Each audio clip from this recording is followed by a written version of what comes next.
صدقات و خیرات پہ تھا، ان پہ بہت زیادہ خراب اثرات مرتب ہوئے ہیں. لیکن ابھی کرونا ختم نہیں ہوا ہے، ابھی یہ سلسلہ مسلسل ہے،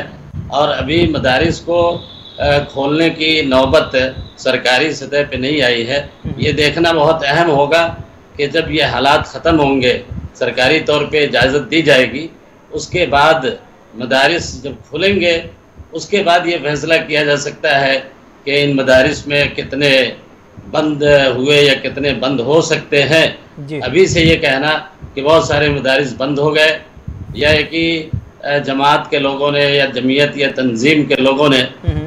اس کو بند کر دیا یا اس پہ کوئی توجہ نہیں دی، میرے خیال سے ایسا سوچنا یا ایسا کہنا ابھی جلد بازی ہوگی. نہیں، دراصل میں گزشتہ سال بھی ہم جب جمعیت و جماعت سے رابطہ کر رہے تھے، اس سلسلے میں خبر یہ آ رہی تھی کہ مدارس کے سامنے بڑا چیلنج ہے. چھوٹے مدارس خاص طور سے جو چھوٹے شہروں میں ہیں، ان کے سامنے ایک بڑا چیلنج تھا کہ چندہ نہیں ہو پا رہا تھا. ہم نے گزشتہ سال بھی پوچھا تھا اور اس سال بھی پوچھ رہے ہیں. ان کے سامنے باضابطہ طور پر کوئی روڈ میپ نہیں ہے کہ اس سے ہم کیسے مدارس کو نکال سکتے ہیں، کیسے اس کو کھڑا کر سکتے ہیں. جمعیت و جماعت کے کئی ذمہ داران سے ہماری بات ہوئی، اسی لیے ہم کہہ رہے ہیں کہ جمعیت و جماعت کے پاس اس طرح کا کوئی خاکہ ہے ہی نہیں کہ وہ اگر مدارس بند ہو رہے ہیں چھوٹے مدارس تو اس کو کھڑا کرنے کے لیے، اس کو پھر سے شروع کرنے کے لیے کچھ کر سکے.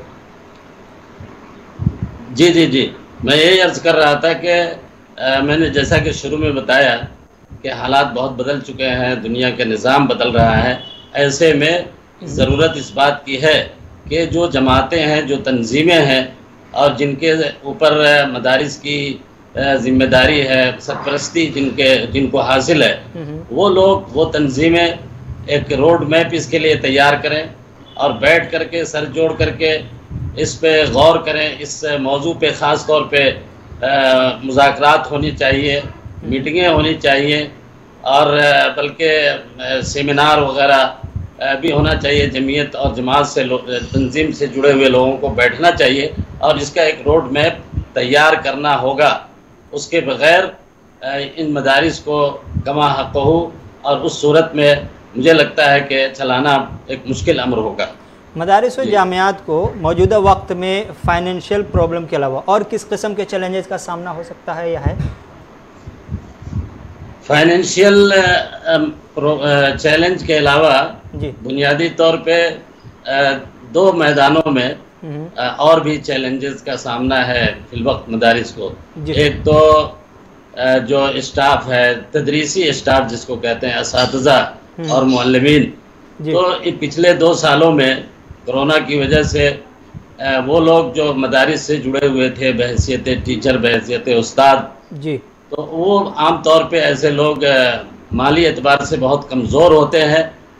اور ان 2 سالوں میں چونکہ ان کے ساتھ ان کی مالی حالت خراب ہوئی، تو ان میں سے بہت سارے لوگوں نے میدان عمل کو تبدیل کر لیا. اور اب صورتحال یہ ہے کہ مدارس کو کھولنے کے بعد نئے سرے سے اساتذہ، مدرسین کو تلاش کرنا، ان کو جوڑنا اور اچھے لوگوں کو حاصل کرنا، یہ ایک بہت بڑا اہم کام ہوگا، بہت بڑی ذمہ داری ہوگی. یہ ایک مسئلہ مدارس کے تعلق سے تعلیمی میدان میں ہے. اس کے علاوہ طلباء جو اس میں پڑھنے والے بچے ہیں، ان بچوں کی بھی حالت، جیسا کہ سب لوگ جانتے ہیں کہ مدارس میں کا رخ کرنے والے طلباء بچے جو ہیں عام طور پہ بہت ہی غریب گھرانے سے تعلق رکھتے ہیں، ان کی مالی حالت بہت ہی خراب ہوتی ہے. تو یہ بچے بھی 2 سال سے تقریباً گھروں پہ بیٹھ کر کے انہوں نے اپنی معاشی حالت کی مجبوریوں کے پیش نظر، جیسا کہ مجھے علم ہے، بہت سارے طلباء نے تعلیمی میدان کو خیر بات کہہ دیا. بہت سارے طلباء معاشی پریشانیوں کی وجہ سے دوسرے میدان سے جڑ گئے ہیں تاکہ ان کی ضروریات زندگی پوری ہو سکے. تو یہ بھی ایک بہت بڑا چیلنج ہوگا مدارس کے سامنے کہ دوبارہ ایسے بچوں کو پھر لایا جائے، جوڑا جائے تعلیم سے، اور ان کو پہلے کی طرح تعلیمی میدان میں ان کی رغبت ہو اور ان کو تعلیم کے سلسلے سے دوبارہ جوڑ کر کے اور ان کے ذہن و دماغ سے اس بات کو نکالا جائے کہ مدارس سے سلسلہ جو منقطع ہوا ہے، اس کا یہ مطلب نہیں ہے کہ آپ کا تعلیمی سفر ختم ہو گیا ہے. جی شیخ ارشد صاحب،